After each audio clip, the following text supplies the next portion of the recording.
2021 is this. It's the first time in independent India that farmers as a class were uniting to confront the corporate world.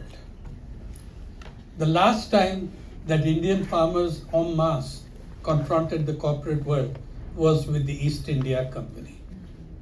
Okay? That was the last time they took on the corporate world. In every second slogan in Singhu Tikri named Ambani Adani, but it was never showing up on television, it was never reported in the newspapers.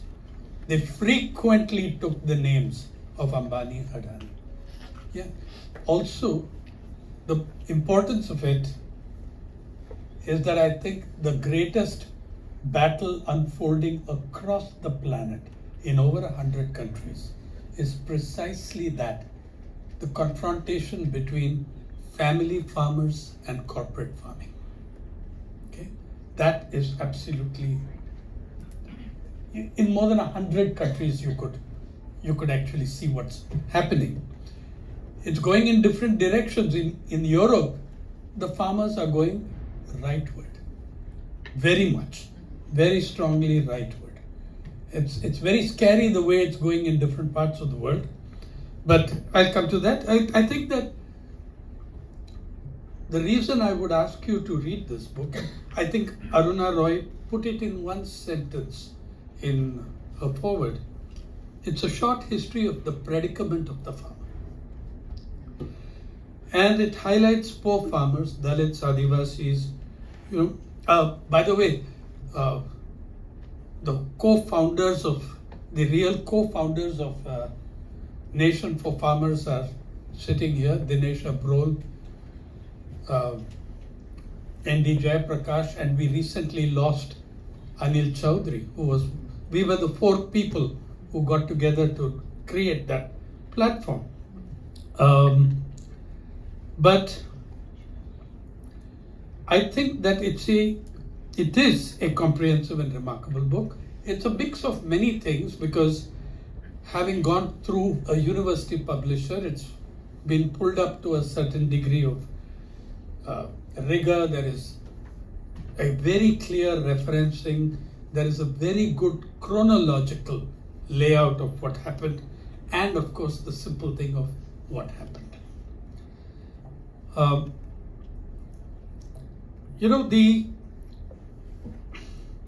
Actually, the one thing that I remember about the repeal of the laws was Mr. Modi coming on TV and saying, I failed to convince a small section of farmers.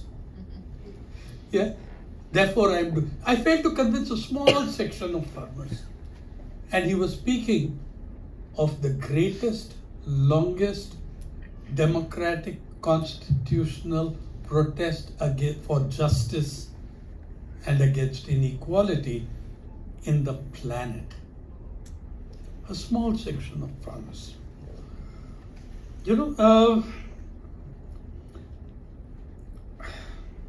And the other interesting thing about the book is that published by a university press first, it is decidedly not an academic text. Thank heavens. That's because it's by Yoda Press first. Yeah, well, thank you then. Apart from heavens, yeah. Worldwide,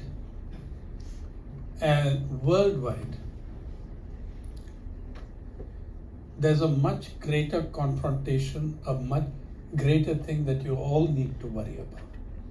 And by the way, it's so nice to see so many young people, and that this is an audience of non-farmers, which is precisely whom Pari tries to reach and talk to.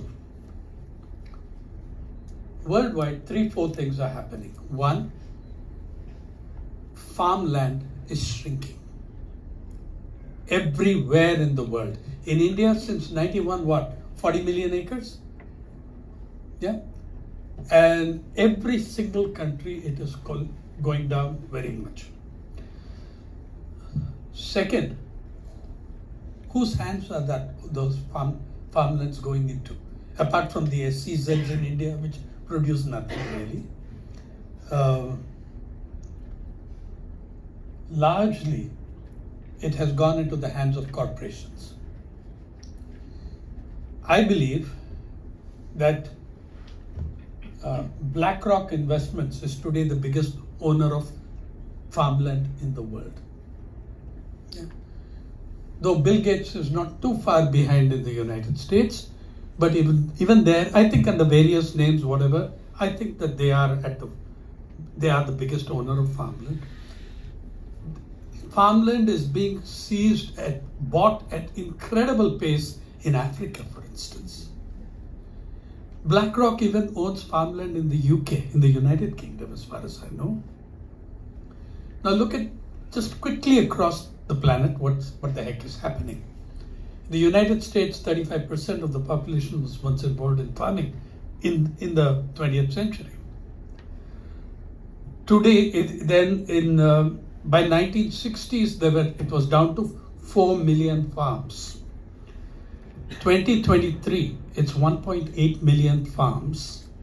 And farmers, to my knowledge, I mean, maybe they've corrected it, but do not appear as a separate category in the census. You have to go to the others menu, choose in the drop down, and go and see what you want about farmers. Yeah. There are about 2 million people living on these farms. And totally, they account for what? The farmers in the United States account for 1.3% of the labor force. That's a huge fall from 35%. Okay. Second, what's happening now in the Trump wars, in the tariff wars, is going to deal a death blow to many more of those small farmers. Yeah. The largest export that the United States has in agriculture to China is soybean. About $16.5 billion worth of soybean is what they export to China, which has always been a curiosity for me because China is the land of origin of soybean. Okay, so I've never understood why it was so. It has always puzzled me. Now the Chinese not only can grow their own soybean, they can get what they were getting from the United States at half the price or less from Brazil, Mexico, other places. So what's going to happen to the farmers who do the soybean in the US? They are not the giant corporate farmers. They're the small guys. Second, with the immigration stuff that's coming, the guest worker is finished. You can't bring in, even a legitimate guest worker is going to be turned away and probably spend a few weeks in prison before he or she is turned away. So the small farmers are shafted from every direction. That's the United States. And the farmland with the small guys is shrinking, though the majority of farms in the US are still classified as family farms. The land with them is shrinking very fast. Get back home, India. In India, the number of farmers increased from 1951. In every census of India, the number of farmers went up. Okay, fragmentation, whatever, but it was not seen as an undesirable profession or very far from it. 51, 61, 71, 81, 91, the number of farmers in the Indian census goes up. 91, the rest of we embrace the brave new world of neoliberalism, which much of the Western world did 10 years, 12 years, 15 years earlier. Look at the extraordinary change that happens after that.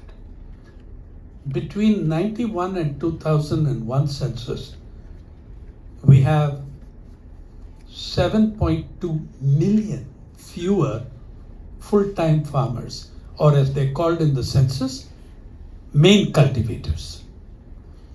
Between 2001 and 2011, the drop in main cultivators is 7.7 million. In 20 years, You've lost 15 million people who've quit farming for whatever else they could find, because we've made farming a nightmare. Yeah, the universe of that farmer explodes. By the way, again, the suicides have begun rapidly in Maharashtra in the last 2 months. They're really exploding. And that same Vidarbha region in 1974, yeah, a cotton farmer was so prosperous, the cotton farmer could sell 1 quintal of cotton and buy 12 grams of gold. Today, if she or he sells 12 quintals of cotton, they'll be hard put to buy 5 grams of gold. Okay, you can see the precipitous nature of the collapse of what's happened with them. Then, when we are losing 15 million, we don't know what the 26th census, if there is a 26th census, we don't know what it will show. Yeah, because we had a few crore people going back to the villages. And here is the poignant thing about that COVID crisis of reverse migration. Everybody kept asking, why are they going back? Don't they have a better chance of survival in the city? That was just our selfish need for cheap labor. Yeah? The real question was not why are they going back? The question was, why did they leave their villages and come here in the first place? And the answer to that was 2 words, agrarian crisis. But I'm suggesting, that we are way past an agrarian crisis. What you're looking at is a civilizational crisis. The entire class of farmers are at risk. You might have what's happening all over the world. Farmland is going to corporations. Farmland is shrinking in farming hands. Farmer populations are plummeting. You name the country, you check it out. Farmer populations are plummeting. Take the EU, for instance. The European Union, the original 12 had 20 million farms, whatever. A country like Germany, with reunification in 1989, added thousands and thousands of farms to its lot, including very big co-op farms and collective farms. Yeah. Today, the EU has 9 million farms. And mind you, the EU, which has only 9 million farms, is a far greater number of nations than the original 12-member European Union. The original 12-member, I don't know how many members there are now, maybe 20? 22 members of the EU. They have far fewer farms than the original 12 members did. And you know where most of those farms are? 31.8, 1/3 of those 9 million farms, or 2.9 million farms, are in the single country, Romania. Very much like a third world country within the EU, where the 92% of all holdings are below 5 hectares. Okay? And the bulk of the land is are huge landowners in a few things. So there's been a steep decline. Just take the EU between 2005 and 2020. In 15 years, between 2005 and 2020, there's been a 37% decline in farm holdings. 37%. Man, by 2030, 2040, it could be less than half the number of farmers. Average income there, like in our case, has fallen by between 12 and 22%. Average income of the farmers.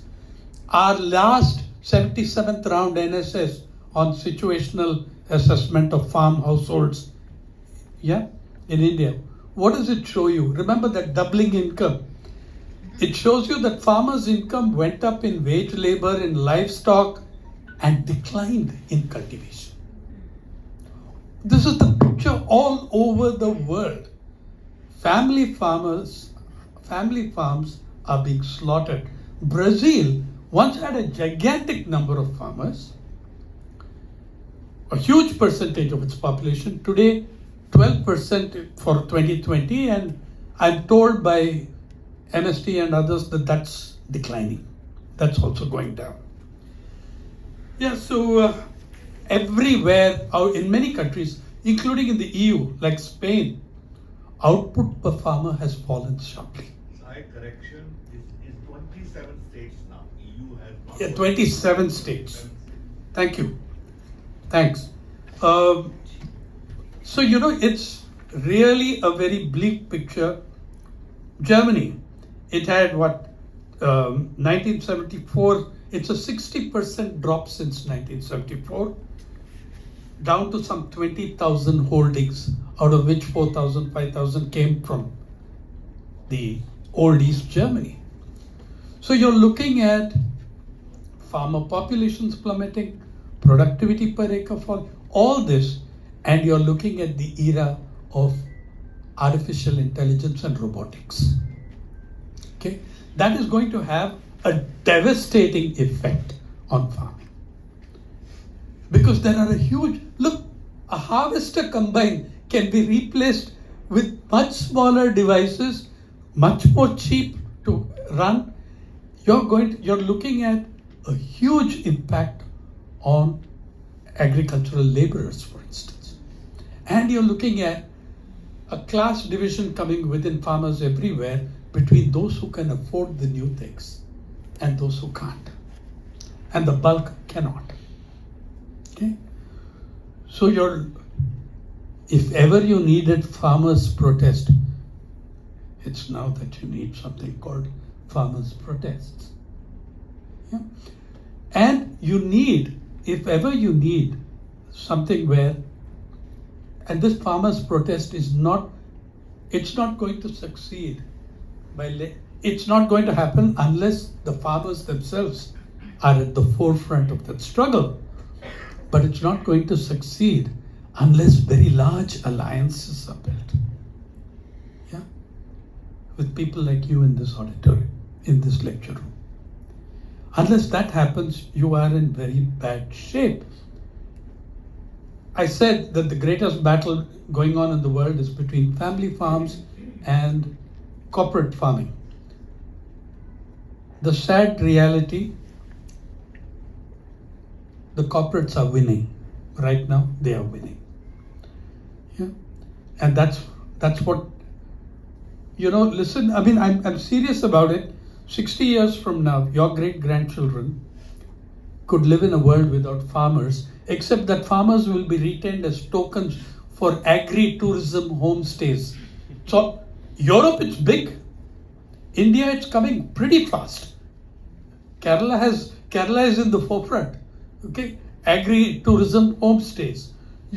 That's what you will reduce this class of farmers, which, after humanity crosses the tribal period, the family farm has been the basis of all major civilizations. Yeah? And you're looking at the wipeout of the family farm. And really, we've just begun to look at, we haven't even explored the tip of the surface in what AI and other and robotics are going to do to farming. Yeah. Incidentally, I'm also grateful for the book in that it's the first book that speaks about the evolution of Nation for Farmers and Kisan Mazdoor Commission. Yeah.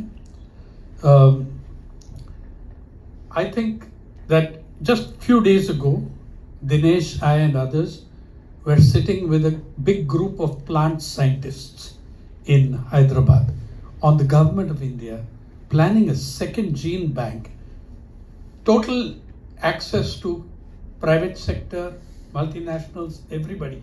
I hope you know already that AgriStack, our centralized database, is freely open to Amazon and Bayer. Okay, they are already accessing it. Now you're going to also hand over germplasm. Yeah. Listen, I mean, if you really are serious about, then the larger things that you've got to do is, don't just isolate farming from everything else. It's the gigantic inequalities that capitalism in its neoliberal phase has thrust upon already existing gigantic inequalities. Yeah? If you're going to have to fight this, you're going to have to fight on every front. You don't have the luxury of saying, I will only address MSP.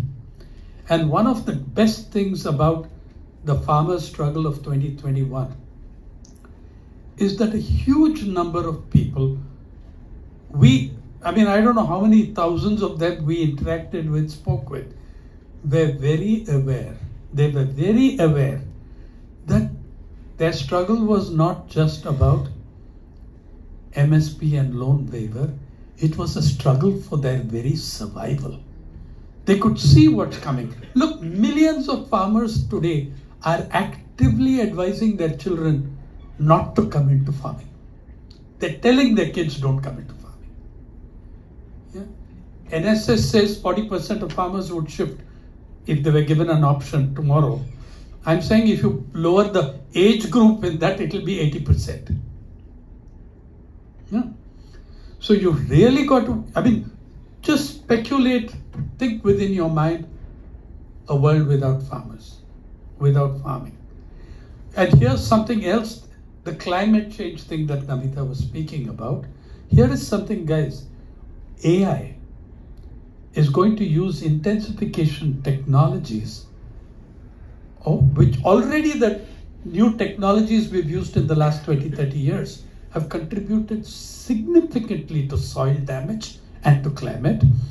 AI will lead to an exponential intensification of the kind of technologies that will harm the environment, affect climate. All these problems are linked to the kind of stuff we are going to be doing in farming in the next 10-20 years. Okay? Can you do something about it? Of course you can. Among other things, you can buy the book, but you can also, please, you can also be active with Nation for Farmers, with Kisan Mazdoor Commission, but above all, by the way, there are many things community-wise you can do. India has been slow in this thing of CSAs and community-supported agriculture. It exists. It exists in a couple of cities, but it's like this.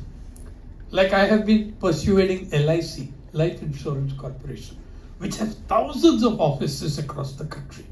I've said, just make a rule that you will only in your canteen use produce from within 100-kilometer radius. Okay?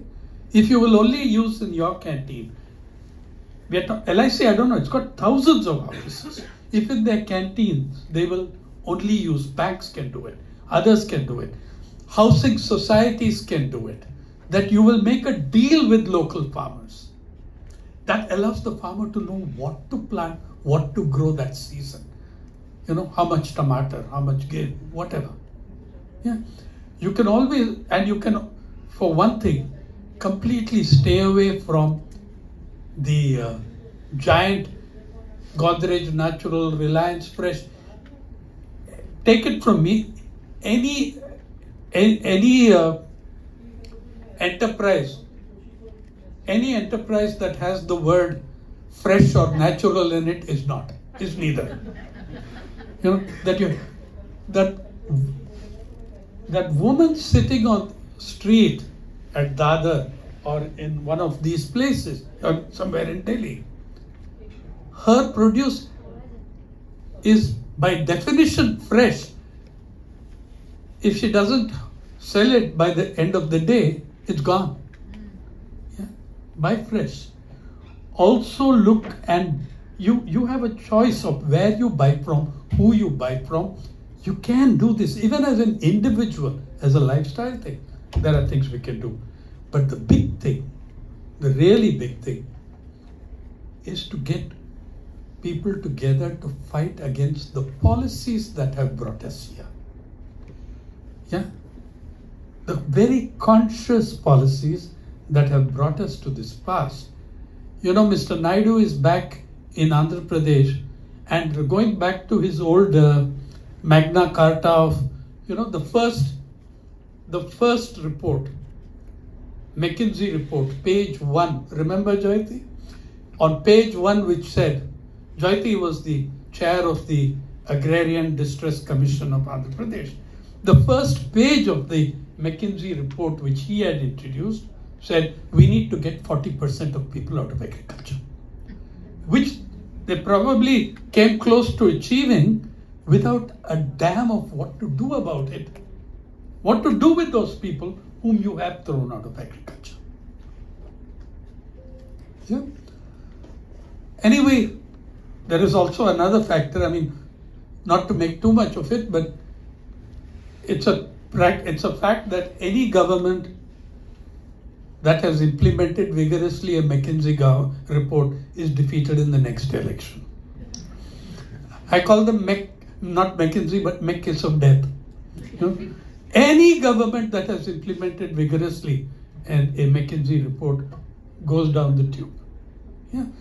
I think you all have to start taking much more interest. All of us have to start taking much more interest. Who grows the food? Can we identify a face? Do we know where this produce came from? Yeah. And this, you know, the whole thing about at my home, my wife and I for decades were serviced by a woman who came upstairs with 30 kilograms of produce. Yeah. She stopped coming for the last few years. Why? She says everything has gone to the wholesalers. Everything. We are not getting anything.